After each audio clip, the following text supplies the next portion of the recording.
guys, Jess here from the Scrappy Sisters, and thank you for joining me for a Confessions of a Paper Addict design team layout. So I am using a mixture of Rosie Studios collections here. I've got the Briarwood 12 by 12 paper pad where I'm getting my base pages from.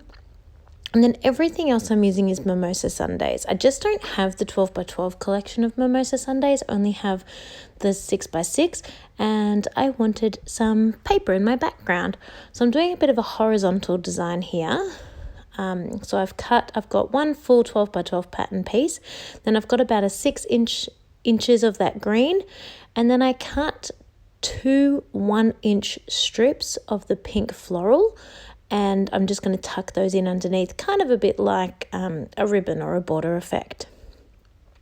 The gorgeous cut file I am using is that super cute Sunny Days cut file. Here in Australia, I'd say that it's a ute. I don't know if you guys call it a ute over in the US. I think maybe you call it a flatbed, maybe, or I don't know, but we call it a ute. Maybe you call it a ute too. Filled with flowers, a ute filled with flowers. And it does actually have another piece that was had the name Sunny Days, that was like a logo for a business that went on the door of the truck. But my silhouette is in desperate need of a new blade and desperate need of a new mat, and that little piece did not survive the cutting, unfortunately, but it didn't affect too much the actual cut file. Now you can see there that I just put that down a bit winky wonky and I had to fix it. And I'm glad I did, because it was a lot, when I was looking at it overhead here on the video, it quite was wonky. So it was definitely worth fixing. It didn't look quite that wonky from the angle of sitting down on my desk. But yeah, I can see from the overhead that it was really quite wonky. So I'm glad I went to the trouble of fixing that. See, Katie wouldn't have fixed it, and it just would have bothered me later. So it was definitely worth pulling that back up and straightening it out. So I'm just getting my base page ready. If you are an RTS scrapbooker fan of Janet's, you will know that I am doing a little happy horizontal here. Just a standard sort of go-to design layout that's quite user-friendly and can generally be a really quick way to get your pages started. And it just adds a bit of difference there with your page by just having a few different pattern papers. So I have backed my photograph using my Mimosa Sundays 6x6 paper pad, and I have popped up my cut file and my photo using foam. So my windows there on my cut file, they are vellum, so that's why you can see the photo sort of showing through the glass windows. I really just liked the idea.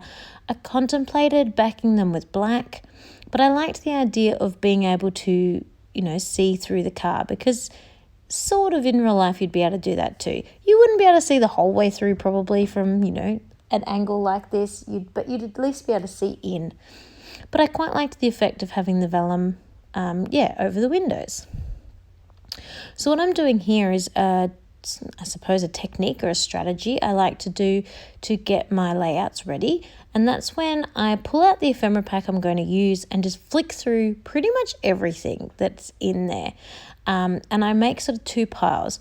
One pile is, no, I don't think I'm going to use that. And the other pile is, yes, I think that could look nice and that could be handy. By doing this, it's reminding me of what's inside my pack, By doing this, it's reminding me of what's inside my pack, and it's also helping to narrow down my choices straight away. It certainly doesn't mean that I can't dig into the things that I put in the no pile, but it just helps narrow it down, because otherwise the packets of ephemera can be quite overwhelming, because there can be quite a lot in them, and especially these Rosie Studios collection where you get 2 of everything. So there's like 95 things in a packet. So this particular photograph I'm working on is of my dad's 60th birthday. Probably shouldn't have said that. My dad's birthday. And I just thought I'd go with the kind of celebrating, champagne, drinking, presents feel. That's why I particularly chose the Mimosa Sundays collection, because I knew it had champagne in it. and I didn't remember it had those presents, but that was a really happy coincidence that it had those presents. The collection itself is a little bit feminine. There's things like bobby pins and lipsticks and dresses, which I still could have worked on this layout because we did all get dressed up, but I decided just to stick with the whole wine feel, I think. I played around with 3 clusters, putting 1 cluster near the front tire as well, but in the end I decided to just go with 2. 1 up here near my head, on the corner of the photograph, and 1 down at the bottom wheel. Also keeping in mind the placement for my title. I'm not 100% sure on that yet, but I'm thinking it's going to go sort of down along the bottom of the truck. So I'm all about making quick decisions in this particular layout, so I'm just going to start gluing this down. That little tag there says free drinks, and I thought that kind of went well with the feel of this layout. And I'm just piling all these things on, giving a few different bits heights. So the cheers I'm also going to pop up on foam so that it can be as high as the photo.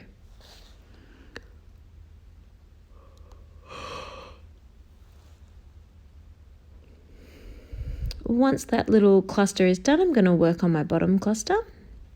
So I decided to anchor that cluster with a tag. I did also anchor the top cluster as well, but you end up not really being able to tell that there's a tag under there. This one, the tag is a tiny bit more noticeable, but not really. It's just kind of a base to sit my clusters on, so I feel like they have a home and they have a reason for being there. They're not just floating off into la la land. It had the word sweet, I think, on the bottom of that tag that I wasn't a huge fan of, so that's why I stuck the presents over most of it. I stuck the presents over that WEET and then just put the base of the wine glass or champagne glass over the S. I played around with these words fizz and pop. I really wanted to try and get them on, but the only place I could think of to have the fizz and actually have it look nice was covering the words free drinks. But in the end, I decided I actually liked the word fizz better than the word free drink. So I did cover that up, and then I popped the pop down in the other cluster. So now I'm going to pull out my title, and I'm just going with the word party, because once I add my journaling, which I do off camera, explaining what this photo is about, that title party will make absolute total sense. These thickers are wood grain, but I actually coloured them in with a gold pen and then put a bit of gold Wink of Stella on top to give them a little bit of sparkle. The enamel dots that I'm using are Chimel, I think Glitter Girl, but I'm not 100% sure. They came with wooden buttons as well on that page. But yeah, I'm just using the last of those, trying to use up those from my stash, and a little bit of gold Heidi Shine, and I am done. So here are my close-ups. So I've got links down below in my description box to the Etsy shop if you are interested in this particular cut file, and to check out other cut files that are available at Confessions of a Paper Addict. And I also have links to the Facebook group, which I highly recommend you join because the lovely Virginia gives out free cut files every now and then too. Thank you so much for watching, and I'll see you next time.